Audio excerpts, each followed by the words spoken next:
Morning, dear children. Today we are going to understand what do you mean by parallel lines and transversals. Okay. Suppose there are two lines, line P and line Q. Clear? Now I tell you that line P is parallel to line Q. That means what? These lines never meet with each other even if they are extending till the infinity. Clear? Parallel line means two lines which are running simultaneously but never meet with each other. Okay, suppose if two lines are like this, suppose one line is like this and one line is going like this, can you see? After some time these lines will definitely meet at some point of time. Okay, but parallel lines never meet with each other. Okay, and what do you mean by transversal? Suppose there is a line which is intersecting these two lines. Clear? At two distinct points. Let this transversal be named as R.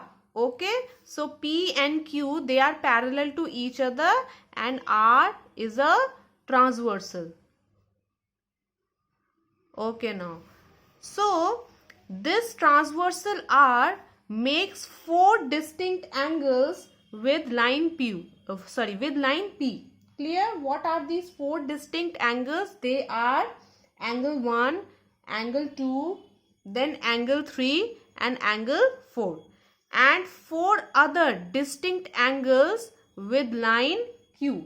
So what are these angles? They are angle 5, then angle 6, angle 7 and angle 8. Now if line P is parallel to line Q, then in that case this angle 1 and this angle 5, angle 1 will always be equal to angle 5. So this category of the type of angles is called as corresponding angles. Similarly, this angle 4 will always be equal to angle 8. That means angle 4 is equal to angle 8. Angle 4 and angle 8 is another pair of corresponding angles. Clear? That means one pair of corresponding angle is angle 1 and angle 5 and another pair of corresponding angle is angle 4 and angle 8. Clear? Now if we move on to that side of the transversal, angle 2 and angle 6, that means angle 2 is equal to angle 6. This is also another pair of corresponding angles. In the same way, angle 7 will always be equal to angle 3. Angle 7 will always be equal to angle 3. Okay, children, please keep it in mind. These are basically the four pairs of corresponding angles. And when P is parallel to Q, this line is parallel to this line, in that case only the corresponding angles will be equal to each other. It doesn't matter that how this transversal is placed. Suppose if the transversal is placed like this or the transversal is placed like this, it doesn't matter. Okay, if the transversal is placed like this, the corresponding angles will be this and this. Clear? Then this and this. Similarly, this and this. In the same way, this and this. Clear? You have to keep it in mind that when the lines are parallel, the corresponding angles will always be equal. Now there is another type of or another category of angle. Okay, the another category of angle is first alternate interior angles, then consecutive interior angles. What do you mean by this? What do you mean by alternate interior angles? See, again I am making the transversal. Okay, let this be angle 1, angle 4, angle 3, angle 2. this be angle 5, 6, 7 and 8. Okay. Now what do you mean by alternate interior angles? Alternate interior angle means this angle and this angle, they form the alternate interior angle. What do you mean by alternate? Suppose this is a bench where many children are sitting. Okay, alternate means leaving one person, then shifting directly to another person. Again I am leaving one person, then from here I am shifting to another person. Okay, so in this case what am I doing? After 3 I am skipping 4 and I am directly reaching to 5. Okay, so 5 and 3, they are the alternate interior angles. Then another pair of alternate interior angle would be your angle 6 and angle 4. Angle 6 and angle 4.